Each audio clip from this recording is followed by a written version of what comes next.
Hey, hello. Welcome to episode number 13 of the People We Love podcast. I am Adam Choate. Did you guys know that? Anyway, let's just get right to it. Today's guest is Sam Saboura. Sam is best known from his work as an on-camera stylist and host for the ABC hit TV series Extreme Makeover. He's appeared as the fashion and style expert on entertainment, news, and in all sorts of red carpets and award shows. Furthermore, Sam has been a personal shopper and stylist for many celebrities and stars. In terms of how I got connected with Mr. Sam Saboura, some years back I attended a Christmas time raffle, and I won a prize. It was free fashion advice from Sam. But instead of going shopping with him, I just said to him, "Why don't you come over to my apartment and help me sort out my closet and all my clothes?" He replied, "Sure." Then I said, "Would you be cool if we filmed this and made a little YouTube video out of it?" He replied, "Sure." So Sam and his assistant came over, and on camera, they proceeded to just berate my entire wardrobe, pretty much hating everything I owned. It was pretty funny. And I learned a lot. You can still find that video on YouTube. Just search for Adam's Fashion Rescue. But yeah, so Sam Saboura has worked with Jennifer Aniston, Sarah Jessica Parker, and myself. All big names. But today we're here to talk about someone very special to him, his mother, Ilham Ellie O'Neill. And she was quite the fashionista herself, and has been a huge influence on Sam throughout his life. A strong, bold, confident person herself, it's easy to see where Sam gets it from. So let's do this. Here's Sam Saboura. So it's good to see you today, Sam. Thank you for stopping by. Yes, I'm excited to be here. Yes, it's been quite a long time. What do you remember about that fashion video? Faded Adam's day. Fashion Rescue. It was a really fun experience. I remember being in your room, and I remember my assistant Haley using the word boxy 100 times. Yes. Like everything she referred to that you owned was boxy. It's boxy. It's boxy. And it was fun. I remember having fun with you. You were a good sport. Yeah, there was a big pile of clothes. It was epic. It was probably about 4.5 feet high, what you guys wanted me to get rid of. Did you actually get rid of it? Or I got rid of, I think, probably 95%. Well, you're like a lean, fit guy, and all your clothes were gigantic. Well, I fluctuated a little bit since we last spoke. Yeah, that was fun. You guys berated me for 2 hours, but it was for fun. All in good fun. All in good fun. So how are you doing today? What are you up to? I'm good. I just finished award show season, so I'm a stylist in real life as well as on TV. So I just finished award show season, which was actually a lot of fun. Interesting, stressful. It's never as glamorous as I think everyone thinks it is. But it's work. And, we do award show stuff for the photos. Like, it's probably the lowest paying of all the styling jobs is doing a red carpet for a celebrity. So people, I think the opposite. But you do it for the pictures. Yeah. Who you feel free to name drop at any time what you can or you can't do. I can tell you that as we go through my chronology. Sure. But sure. Plenty of name dropping. Yeah, there's a lot of good name drops on the way. All right, cool. So we're here to talk about who are we here to talk about? Well, we're here to talk about, as cliche as it is, my mother. No, it's not cliche. Well, we all love our moms, but my mom was pretty interesting and strong and formative for me in my childhood, especially. So she is definitely the person that has made me who I am, for better or for worse. Because as I get older, I think I'm becoming a little too much like her. Oh no, maybe some of her bad traits. No, it's a good thing. Yeah. But I come from divorced parents. My parents were very, very different. My dad was super duper strict and very regimented and all about like saving money. And, he was a businessman. He traveled all over the world. He spoke like 9 languages. Wow. And my mom was very much the opposite. She was raised as like the first daughter and of a pretty wealthy family at the time. So, she grew up going to school in London, and she was kind of a rebel. So she really, pushed the envelope and always was doing whatever she wanted to in life. So she's extremely outspoken. She's very blunt. My friends think she's actually cooler than they think I am. She's a lot of fun. At least your friends are honest with you. Yes. I mean, my mom is a lot of fun, but she's a handful. But she is, so I had 2 very different kind of parents growing up, and, and we ended up living with my mom. So I got a lot of her lifestyle absorbed into me. When did your parents separate? I was pretty young. I would think I was 6, maybe 5 or 6. Yeah. But both parents were part of your life? Yes, for most of my life. Yeah, all the way through college. But obviously your mom was a bigger influence, especially on your... Well, yeah, I mean, I lived with her, and my mom would always be like, when my dad would be like, you need to save money, mom would be like, go spend money, go have fun, live your life. It's not there to be saved. And, and subsequently I'll tell you what the end result of that was later. But, sure. It was very interesting. And I was a theater kid. So like, even from like a very early age, it was all about like, being outspoken and expressing myself and performing. And so my mom had this kind of anti-mame, kind of gregarious character to her. She was involved in fashion. She traveled a lot. She loved clothes and jewelry and shopping. Were those your earliest memories? What were your kind of earliest memories of her? I remember, and this is so funny because when I was doing those makeover shows on TV, everyone would ask me, when did you start doing makeovers? It's probably when I was very young, when I was like 5 or 6. I got that right here. Yeah, I used to literally, I used to sit on the toilet, not on the toilet, but on the toilet closed, when my mom was doing her makeup and getting ready to go out. And I was mesmerized by, she was a beautiful woman, but I was mesmerized by, her doing her makeup and her hair and getting dressed. And I remember like picking out things and sitting on her bed and telling her yes and no. And I was really young at the time. Yeah. So maybe it was a little bit innate as well. Perhaps. I did not have those exact experiences with my mother when I was growing up, but she used to always, and she still does this sometimes when I see her back in New York, she'll ask me which shoe. She'll put out the 2 shoes and which shoe, and almost 95% of the time go with my choice. And you got a good gut, Adam. I learned from the best. Yeah. I learned from the best. So that's cool. So when you were 6 years old, you were already starting to do some makeover stuff and express interest in fashion and all that. And how did your mom react to that? Did she help cultivate that? I think she kind of did. She didn't not cultivate it. She didn't force you. No, I mean, I knew I was gay at a pretty young age, but I don't know how, but I don't think she knew. Yeah. And so I think there were times when she would like cut me off and be like, it was never like go play football, but it was like, enough nonsense. But we lived in a really cool house. My mom loved art. It was eclectic. She collected antiques. So everything about my childhood was surrounded by art kind of art and culture and travel. And we traveled from a very young age all over the world. And you lived in Illinois, you said? Yeah, and we used to live near the city, and then we moved up to the boonies. I call it like this very small town in almost near Wisconsin, northern Illinois. Gotcha. So where did you travel with your mom? Oh my God, we traveled. I'm Lebanese, so we traveled to the Middle East. We traveled to Singapore and Thailand and Bali and London and you everywhere. were only like 6, 7, I was a kid, 6, 7, 8 years old, and you're going to all these places. Yeah, and I think we traveled heavily through like 13, 14. Before I went into high school. So we took a lot of, and we certainly did after, but those were the kind of fond memories. Was it just you and your mom, or do you have siblings? I have an older brother who's a couple years older than me, so he was also with us. And my dad traveled a ton too, so we were surrounded by tons of different cultures and artifacts and gifts and everything my dad would bring back. What do you remember from the trips that you went on with your brother and your mom, and even specifically about fashion and seeing how people dressed and how people's appearances were all over the world? Did that influence Yeah, we were kids. My grandparents associated with a lot of, my grandfather was an oil lawyer, so he associated with a lot of like ambassadors and a lot of kind of affluent people, especially when they lived in London. Oil lawyer, that's probably a lucrative career. It was at the time. Very lucrative, I think. I can imagine. And hence my mom being, very spoiled and she grew up well and she enjoyed herself. But I think that, I was always surrounded by photos and beautiful things and interesting people. And so it looked glamorous to me. I remember traveling and I remember people smoking on airplanes. That's how long ago it was. Yeah. But I do remember the cultures being very different and kind of fantastical to me, especially in Asia. Yeah. So when you were 13, 14, 15, where did your fashion career that's interesting. Or not, you don't have a career, necessarily a career, no, I did. Your I'll tell you. I was, as I said, I was a theater kid, so I was always in theater from like probably 3 or 4 years old. So I was doing that all through high school, through college, up until I moved to Los Angeles. So I was doing a lot of theater, but my first kind of style job or like clothing job was actually at the Gap, believe it or not. And I remember I was driving. I always thought my town was a little small and small-minded. And so I would drive like 45 minutes to work at this mall that was a little more like it was a bigger town. A more cosmopolitan mall. And, I made such amazing friends there. And it was kind of like a peep into like reality. It was kind of like the life I wanted. And yes, it was the Gap.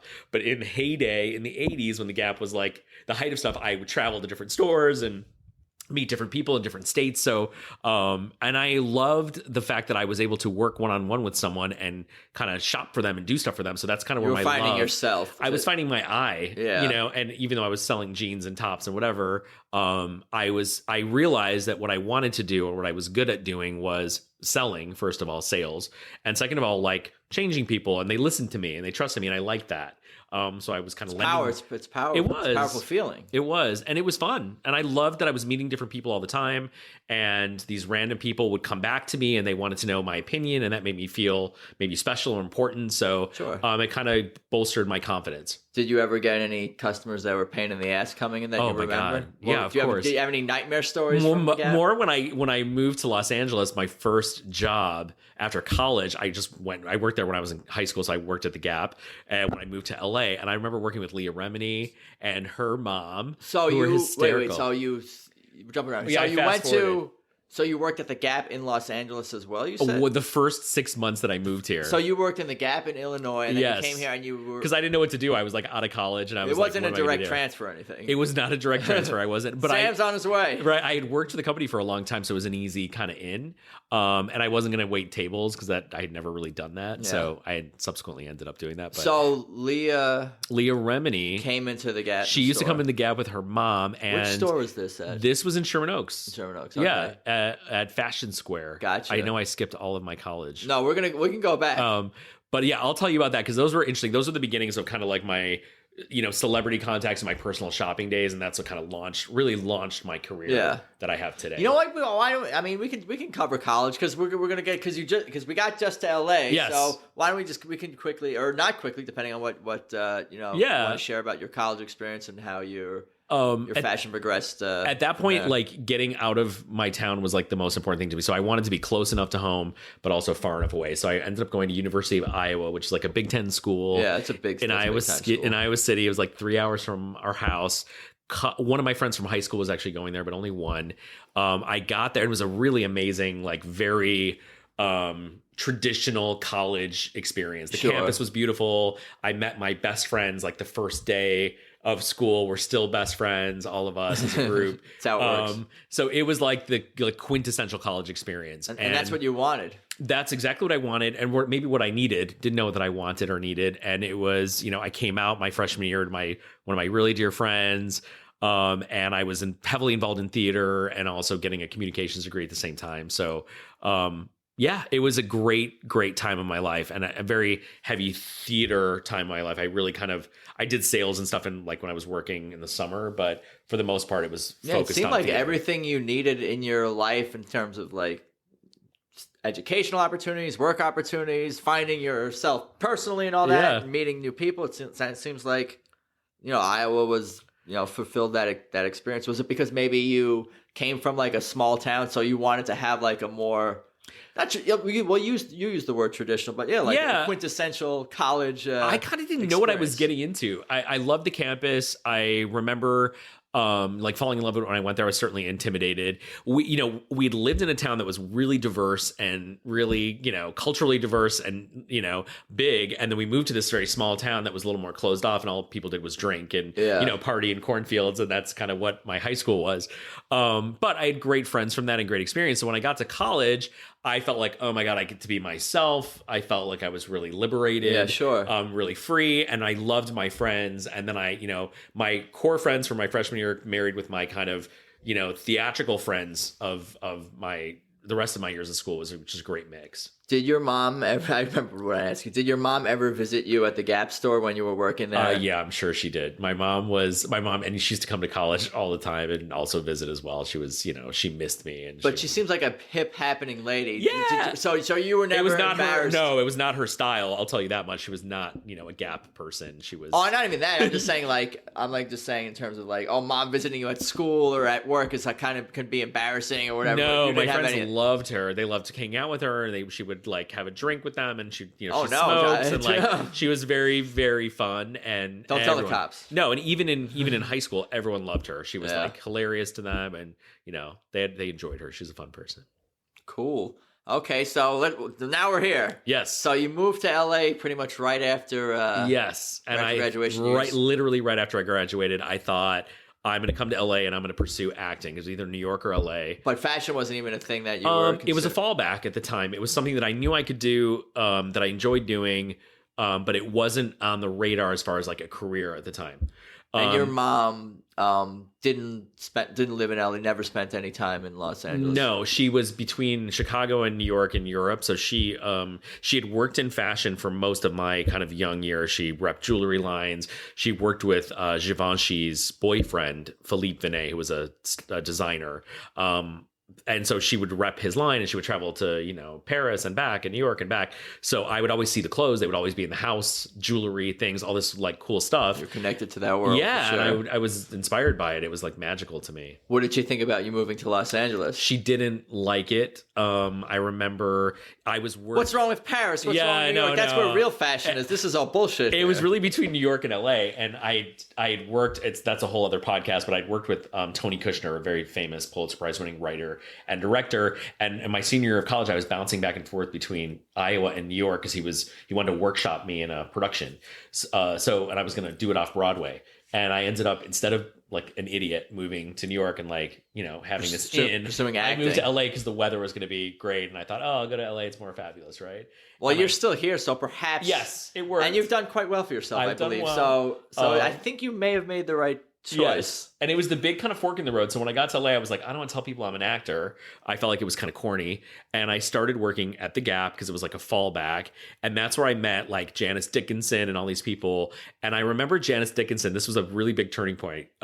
She said to me, she goes, what the hell are you doing here in this store, in this mall? You need to go to Fred Segal and work. And I was like, what is Fred Segal? Who is Janice Dickinson, the world's first supermodel. Oh. This is before she like messed with her face and was like. I'm almost ashamed to not know. Yeah, she was amazing. She was a handful. She was amazing. I have a pretty good catalog back here. You would know her if you saw her. Yeah, that's fair enough. So she was like, you need to go to Fred Segal, and I didn't know what that was, but a couple of other people had mentioned it. So I remember going and applying for a job there, and I got the job. Was that on Melrose? That was on Melrose, and at the time, Fred Segal was like this, like it was the center of the universe for fashion in Los Angeles. So it was like Karl Lagerfeld would come, Valentino would come. These were my clients subsequently later, which is incredible. And every celebrity in the entire world would come through. You were in the right spot at the right time. I was in the right place at the right time. And that's where everything kind of took off for me with fashion and style in like a huge, huge way. So you started working at Fred Segal. And what was your first kind of job there? What did your mom think when you told her that? My mom, did she know of Fred Segal?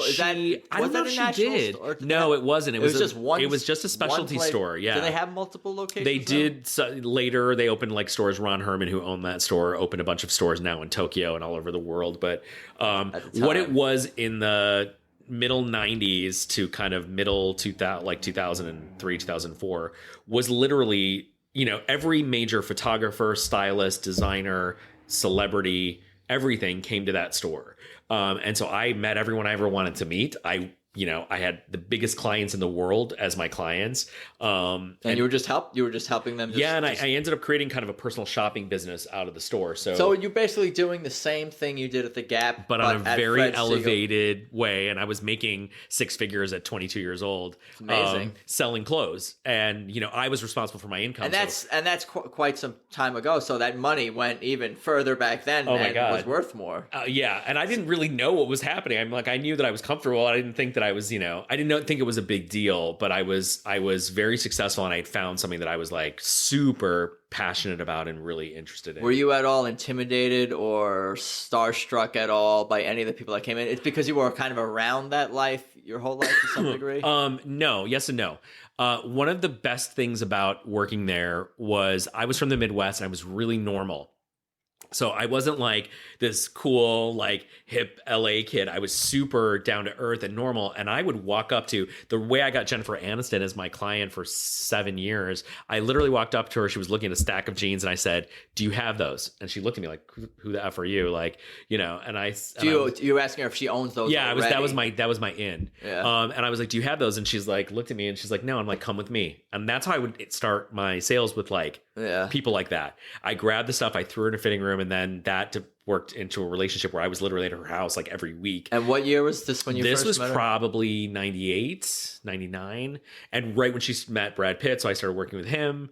I'm going to go back and look at all the photos. Yeah. Of Jennifer Well, it was Aniston. like, I did her personal stuff, you know, Yeah. it's like, you know, some stuff that they wore on premieres and things like Yeah. that. But I did all their personal stuff. And, you know, he would be going to shoot Troy and he gained 20 pounds and I redid his entire wardrobe. And I was also making money doing that. So it was, the cachet of it was amazing. And my client list, I had like Sarah Jessica Parker, I had Valentino was my client. That's amazing. I had Aerosmith and like all these incredible, Ringo Starr and like all these amazing, huge people. That's insane. That must crazy. be almost surreal. It was. So when you say personal, you did personal stuff for Jennifer Aniston and Brad Pitt. Yeah. What does that mean? Like what they wear when they're like just walking down this regular life stuff? Yeah, I would literally go create a store in their home and like, you know, lay everything out. Sometimes they would be there, sometimes they wouldn't, and they would pick and choose what they wanted. They would come in. I remember when she brought Brad for the first time, I was starstruck. There were a handful of people that were very, like, I'd always wanted to meet Goldie Hawn, for example. And when I finally met her, and I think she was high when I met her, it was Most like a people in this Sunday. town. She was, it was absolutely like wish fulfillment, like everything you wanted her to be, and charming and hilarious. Was Jennifer Aniston offended that you were not starstruck for her, but you were starstruck for Brad? She didn't know. She didn't tell her I was that. starstruck. I loved Friends. I mean, it was a big show at the time. She was a huge star. And yeah, Brad Pitt, I could barely look in the eyes the first time I met him. So I was just going to ask when you bring clothes over and this is stuff that you purchased already, or no, this is stuff that I pulled from the store. Oh, so you could, and they just kind of sift through, pick, and choose, they'll try, and they keep. buy what they keep. And I would do it then I started doing gifts for them and Christmas stuff and different things like that. So, and I created a little business for myself, even with clients in New York. And I had an assistant and I was rocking it. It was amazing. And how did you get other clients? Just basically referrals and just word of mouth? One of the best things that I was able to do was I was able to spot celebrities when they were, looking their absolute worst. When you could walk by Johnny Depp and not even know it was Johnny Depp, I knew that it was him. I knew who these people were right off the bat, so I would like swoop. You're talking about in Fred Segal in the store? Because that was the hot spot, so that's where you... Yeah, I mean, that was where I started, and then subsequently I started assistant styling, and I left the store and actually left to do television.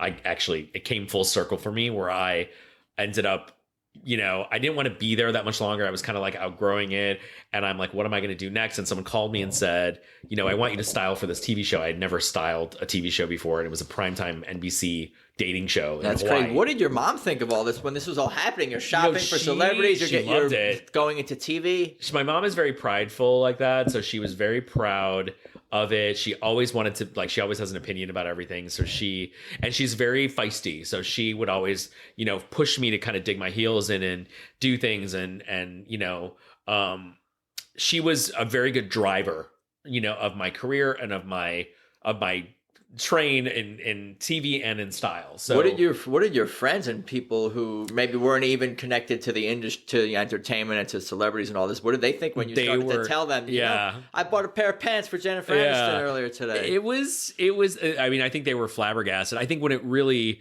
shocked everyone is when I ended up being on camera for the first time on like a primetime TV show. That was when everyone kind of came out of the woodwork and I was getting, hundreds of emails from all these people that I hadn't seen in 10 or 15 years. It sounds like you were doing very well at the time and doing something you loved. Did you think about whatever happened to acting, man? Yeah, so that's where it all kind of came full circle. So I was styling on this show that I'd taken a leave of absence from Fred Segal to go do it because I felt like I needed What show was that? Change. It was called Average Joe. It was a dating show on like NBC. Late 90s? This is 2003 now. Okay. And I was in Hawaii, beautiful, met all these people, falling in love with production. I was like, this is what I've wanted to do. And I had styled on jobs and assisted, and I did a commercial with Sarah Jessica Parker. That was like my first assisting job, which was amazing. But this was like me running a television show that was like, had millions of dollars, and it was very strange. And I kind of winged it, and it worked, and I loved it. And right when I was about to have to come back to LA and either make a decision if I was going to go back to Fred Segal or just like leave everything, all that security and kind of freelance, I get a phone call from someone at ABC that someone at Saks Fifth Avenue Studio Services gave my phone number. And they said, we're casting a show for ABC called Extreme Makeover.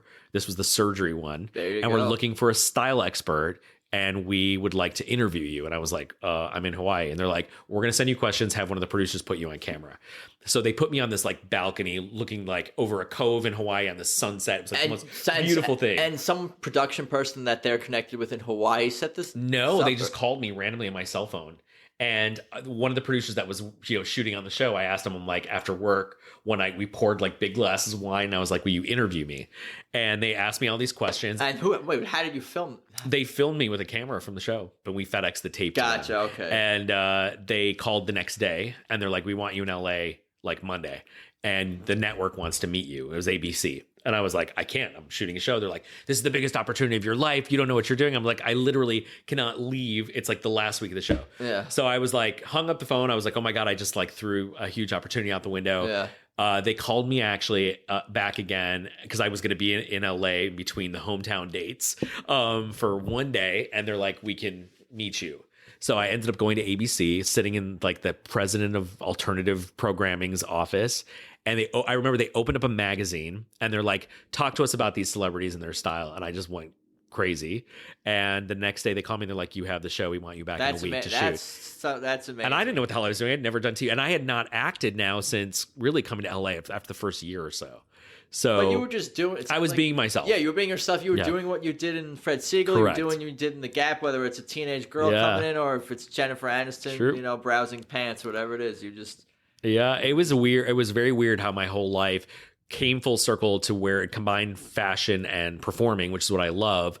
And I was able to do that for 3-4 years. And that was huge. And it was primetime. Like I fell into like a primetime network television show that already had like 17 million viewers. It was a huge kind of crazy phenomenon. And how did everyone in your life react to that, including crazy. your mom? And I remember the first Iowa buddies. Yes, it was very interesting. I mean, my mom was glowing with pride and she loved it. She would come to set and like, parade herself around and she was very, very happy. Of course, she was also getting like haircuts and makeup and I was gonna everything. Ask, like everyone loved that world too. Yes, and everyone was like coming, and all the people that worked on the show were like, "Oh, let's color your mom's hair. Let's cut your mom's hair." And Sally Hirschberger, who was like a huge, cutting my mom's hair, and like, who charged like $800 for a haircut. And, so your mom did not interfere with the production. She just kind of became part of the crew and part of the whole scene. There. No, she had the PAs picking her up from the airport, driving her, taking her to lunch when I was on lunch break. Oh wow, she was going. I mean, she had like wrapped the entire production around her fingers. They all loved her. She came to the rap parties. I mean, she was like,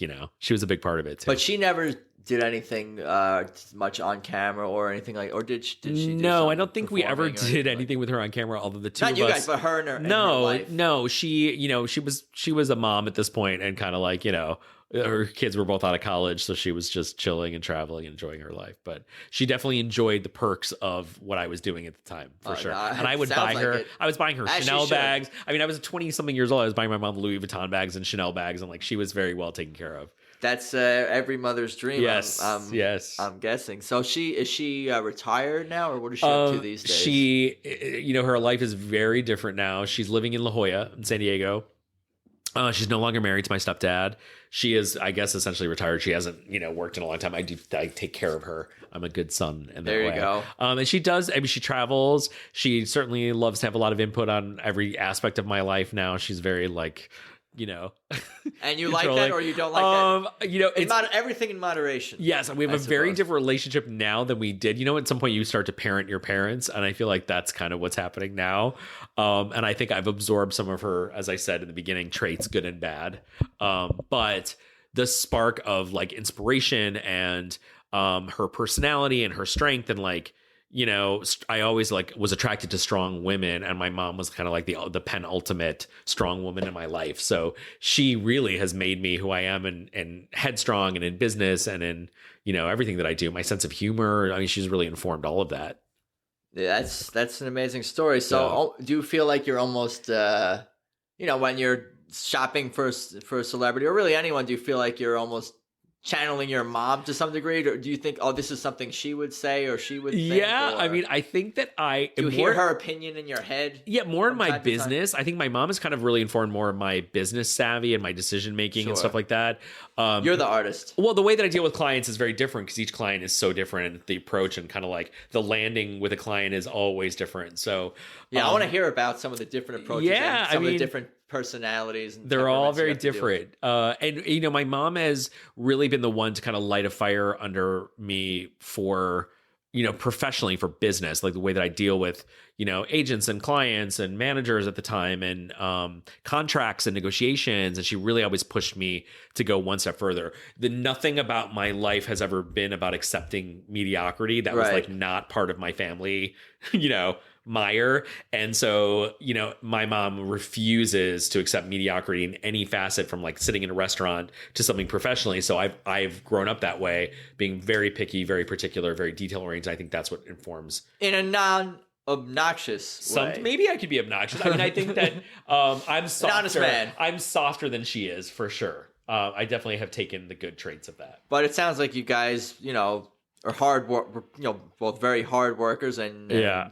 My mom's a ball breaker. I know what you want out of life, and you guys went out and earned it, and went after it, and that's great. She was a good example. Cool. And what are you up to these days? What are you working on? I always joke that I'm actually a working stylist. So I've been a style expert on TV on and off for the last 16 years, which is awesome. And I've been working as a stylist, a personal shopper for over 20 years. So I still work as a stylist. I sell clothes on TV for companies like Home Shopping Stuff, which is a ton of fun for me because, again, it marries the kind of performing aspect of it with my passion for clothing and style and kind of giving out advice. And it's live, which is very dynamic and really interesting. Is that nerve-wracking to do a live show at all? Is it literally live? Is there any delay? It's literally, there's a 3-second or 5-second delay. I've never sworn, although I do have a terrible mouth, but I have not sworn. Yeah, you swear. I do. Sometimes. Yes, I have a You've terrible been holding it in for the last... I have. You don't have to. I've been angelic. Yeah. Perfect angel. I'll throw the fucks around before I leave. Hey. There you go. So I also moved into producing, interesting enough. So I've been pitching shows, both scripted and non-scripted. Just started with scripted. Awesome. And through connections of like friends and different people. And I hosted a wedding show for 3 years on TLC, and the creator of that show and I have partnered together. We've been pitching shows for the last couple of years. Awesome. So, well, good luck with that. It's I fun. hope it's going well and you're making progress. Too. How can people find you on social media or otherwise? You can I'm terrible. Probably Instagram is the best place. I don't really Facebook anymore. Instagram at Sam Saboura. There you go. I post more of my work than I post of myself or my cat, maybe, which is fun. But your cat. What about your cat wearing clothes? I tried that for the holidays. It kind of worked. I got him some bunny ears for Easter coming up. Do you have any pet clients? Any celebrity pets? That's a great question. I don't think I do. And if you don't, do you have a network of friends who are in similar jobs as yourself? Yes. Who are personal shoppers or mostly stylists and shoppers, and a lot of my friends have worked with me and assisted me, which is awesome. And do they have any pet clients? I don't know if they have pet clients. That's very interesting. Because I don't work in the LA quirky. Thing. It is. I don't work with the quirky, crazy, wealthy money. You don't. You don't. I kind of no, because I don't have patience for that. Because I think I'm too that's too much. I would probably tell them. Yeah, I would probably tell them too readily like what I think about it. But I work with I've worked with incredible people. And I love someone who loves and appreciates fashion and is intelligent, not someone who wears like pink, fluffy, zip up hoodies and things like that, or dress their dog. But I'm sure there are many people out there, maybe in my next iteration. Yeah. I mean, it's LA. So you got pet therapists, exactly. You got pet psychics, you got all that. So Sam Saboura at Instagram. I think I'll let you get going. You're a busy man. You got a lot of projects cooking. Find them on Instagram. Yeah. I'm going to Google those. What Jennifer Aniston was wearing in the late 90s. And she looks good. Because if anyone's qualified to judge this stuff, it's me. Yes, you are as much as you. You are now after our experience together. No, I appreciate your time and have a pleasant one, man. Thanks for having me. Cheers. So there you have it. My conversation with fashion and style guru Sam Saboura. I fucking just love this guy's confidence and down-to-earth style, and I really appreciate him taking the time. I just want to read one more thing about Sam that I read in his IMDb bio. This is a quote from Sam himself. I'm on a mission to help real people feel good about themselves when they get dressed every day, to show them that this whole style thing isn't so hard after all. With a bit of information and a nudge in the right direction, anyone can unlock their own style potential and look fabulous. Hey man, I think that's awesome. But anyway, you can follow this show, People We Love, on Instagram and Twitter. Just look for the red logo, white letters, People We Love, and there's also a Facebook page. And the show is, of course, available on Spotify, Stitcher, iTunes, all that. And if you're enjoying it, please leave a positive 5-star review on iTunes. That's always helpful, and I appreciate it. And I think that's about all I got for you guys today. Plenty more great content coming up, so look out for that. We'll talk soon. Peace.